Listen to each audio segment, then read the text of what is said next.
And welcome to another Office 365 training video.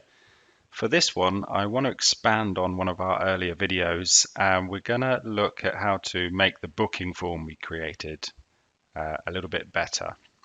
So it's this booking form here, just basically a list, and people can go click New and enter this information in here, and it will then create an entry in here, and you can get alerts off that. So they're basically booking, asking for a meeting room to be booked and requesting food and this kind. So it's really a real simple one with only a couple of fields. But what would be nicer is if it had a form for a front end, a 365 form, rather than people clicking this new button each time. So I'll show you how to do that next.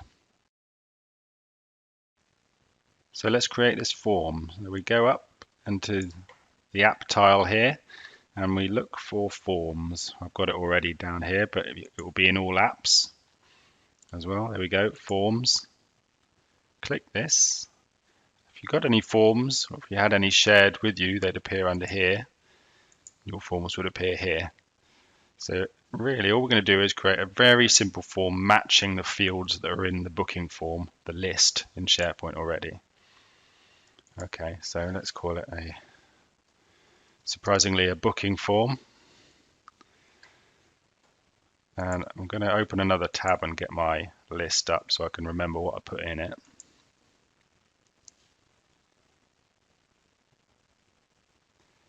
Here we are. So we've got an organizer field. Now we can get that picked up by the form automatically, so we don't need to put an actual field for that in the form. We're going to put venue and room in though.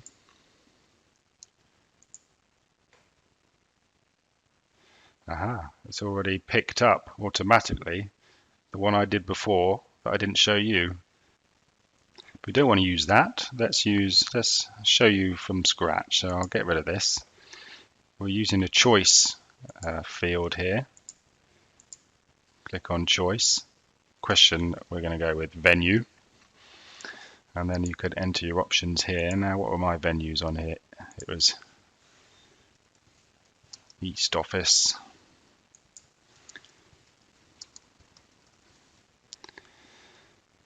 And add another one. Midlands Office. Now I don't want multiple answers, but I do want it to be required. And you can say if you want to drop down or something like that. So yeah, you can, let's have it as drop down. Add our next one. So that's room and department. So that was free text. So that's easy, just put like that. That's room. That's required already. And another text field.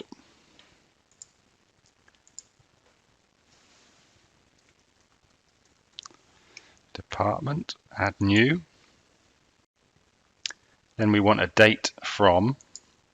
We'll click this date option here.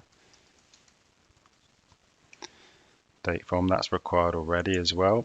And then we click another date and do date to. Add new.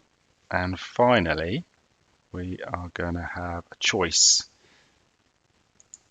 for whether food's required or not. And this is just a simple yes or no. So that's our very simple form. We can change the theme on here, put a nice little professional looking background here. Let's see what's appropriate. Let's have shopping carts. Let's have this. Let's have that background there. We get rid of theme. You can then preview it to see what it's going to look like when people fill it in. Let's go back, and finally, once you're happy, you can share it with everyone in your organization. You can say only people in my organization can respond, or anyone with the link can respond. You can set a shareable link and then send that link out to people. So if I go back to forms now, yeah, it's going to appear right there. So now we need a way of making it so that when you fill in this form, it's going to put the information into the list, because at the minute there's no linkage there. So the best way to do that is to use a flow. So you're going to need to use Power Automate. So we're going to look at that next. So let's create our flow. So let's go to the app tiles again and look for Power Automate in the list. There we go. If you go into My Flows, you'll see any flows you've already set up. And again, you'll see team flows with any flows that have been shared with you. So let's go My Flows. And you get a few templates you can start off with. First of all, otherwise you can just click New, Create from Template up here. Or you can do an automated one, which is what we want, from blank. I like to start from scratch. And there's some scheduled ones and things like that if you want to run them at a certain time. So let's go automated. We'll just call it booking form flow. And we need a trigger now. What's going to kick this off? Because it's an automated flow, we need something to kick it off. And what that's going to be is when a new response is submitted in Microsoft Forms, right at the start there. Click Create. And here we go. So when a new response is submitted on our form, so we choose our form from the list, we're going to want to do something. So we're going to click New Step, and we need to add something that we're going to do. Now I can tell you, you need to collect the information from that form first of all. So we need to find that one. So you can see there's some, you can jump to some frequent ones here. Excel, you can search for SharePoint, will give you things on lists and things like that. Hopefully we'll have a few on form, Microsoft Forms. There we go. The first option, get response details, is what we want. And we want the unique identifier of the form, which is our booking form. You can see two in the list because of one I've been playing around with earlier. That's why it's a bit confusing. And the unique identifier, you're going to pick it from what it's been passed to it when a new response is submitted. So we're going to pick response ID there. There we go. And now we want to do something with that information. We want to put that into our SharePoint list. So let me search for SharePoint, see what comes up. That's the only downside of this, really, in a way, is so many things you can connect to. You've got to really know what you're looking for. So it'll be in here somewhere. Now see, I sneakily paused the video there to remind myself which one I needed. And it was create. Create an item in the list is what we want to do. This one here. And we've got to pop in our site address. We can copy and paste it in, or this one already remembers my frequent sites. And it's going to let you pick from any lists. Then we've only got one, which is booking form, which is easy. There we go. And now these are all the fields that we want to populate, the fields from the list that we want to populate with information from the form. So first of all, room. Click into room, and you'll see these are all the form fields. So literally just click these, it's really easy. And room appears there, and that's all we need. Same with department.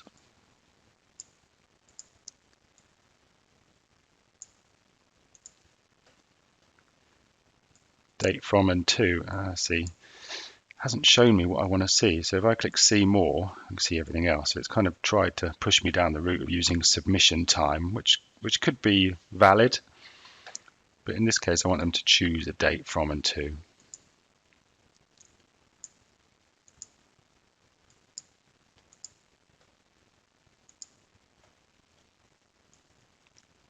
Date from and to, there we go. There, so name, of course, that was the one, so it's not required. That was the title field we renamed, so we can leave that. And we also need venue value. Click enter a custom value. We've got venue. And food, see, it's defaulted to no, but I want to pass it the value from the form.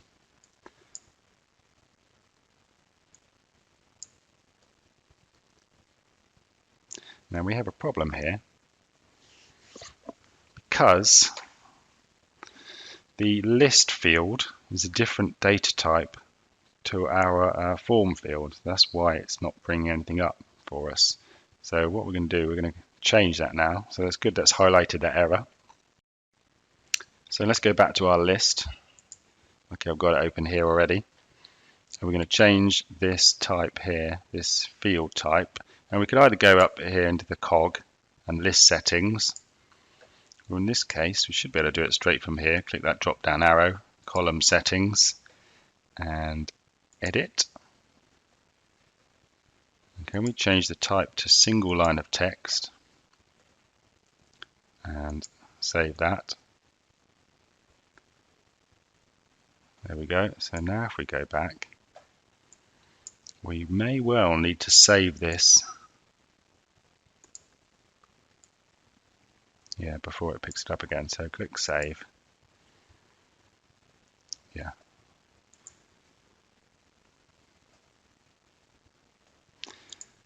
Before we do that, let's leave it a yes, so it will actually let us save it. There we go. We want to go back to here, click edit again to open it up again. You often have to do this if you're going to change something down the line. You need to trigger it so it picks up that change. So create item, expand this again, food. We want to change to our food required. See it sees it now. Click save. It's not complained about anything. You can also go into flow checker up here and see if there's any errors or warnings and things like that. And you've also got this handy test option. If I click test, and then I'm going to say I'll perform the trigger action. Click test. So now it's waiting for me to do something. So I need to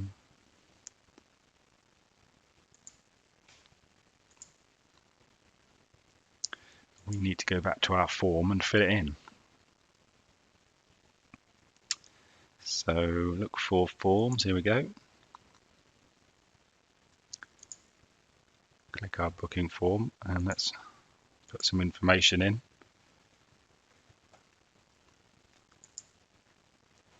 It's better if I click preview, that would help. East office, room 1. Department IT, we'll just put in tomorrow, that will do. And yes, we want some food. Click submit.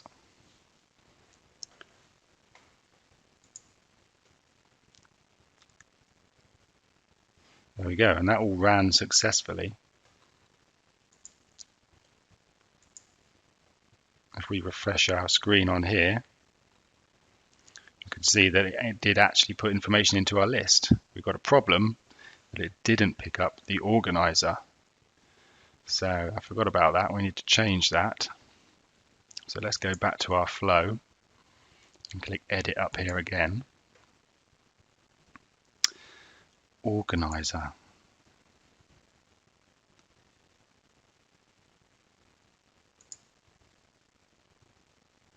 We add a custom value.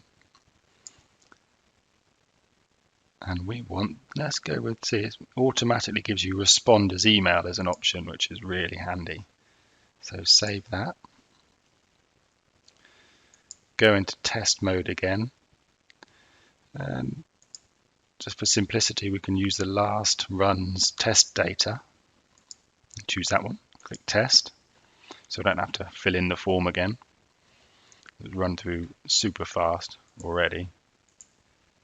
If we click this again, refresh this, there we go, look, it's picked up my information automatically and filled it in. So now we have our form linked to our list, and the only other thing we could possibly do is set an alert on that list, and I'll show you a couple of options next. So there's about 3 ways you can set alerts so that you know when someone's requested something or submitted one of these booking forms.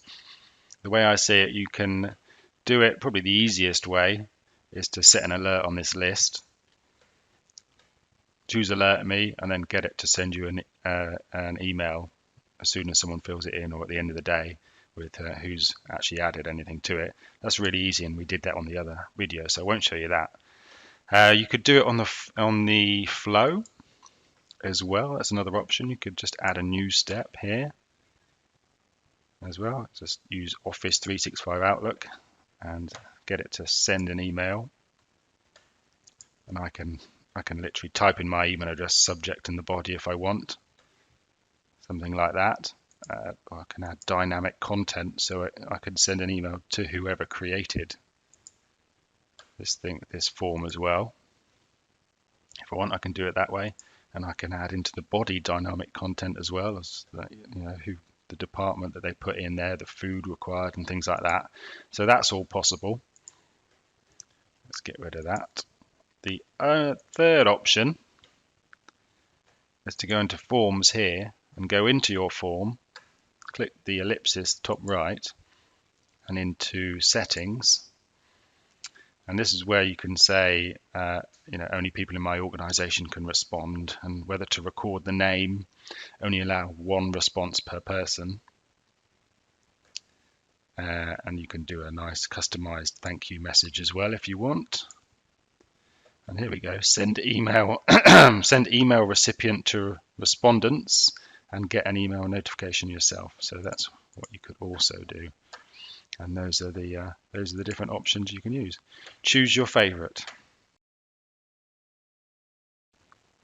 So the last thing is we'll show you how to embed this form on your site.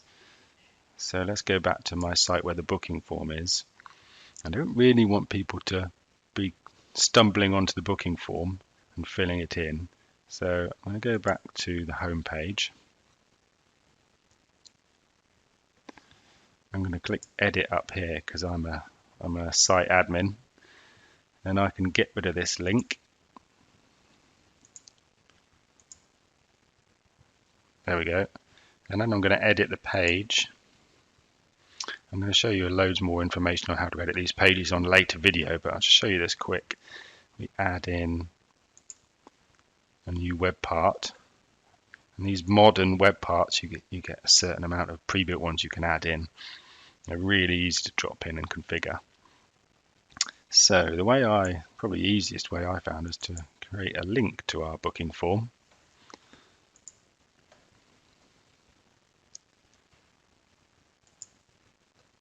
And get our link, copy that,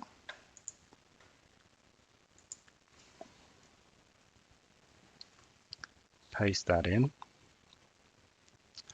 There we go, yeah, it's found it okay, we're good. And save as draft.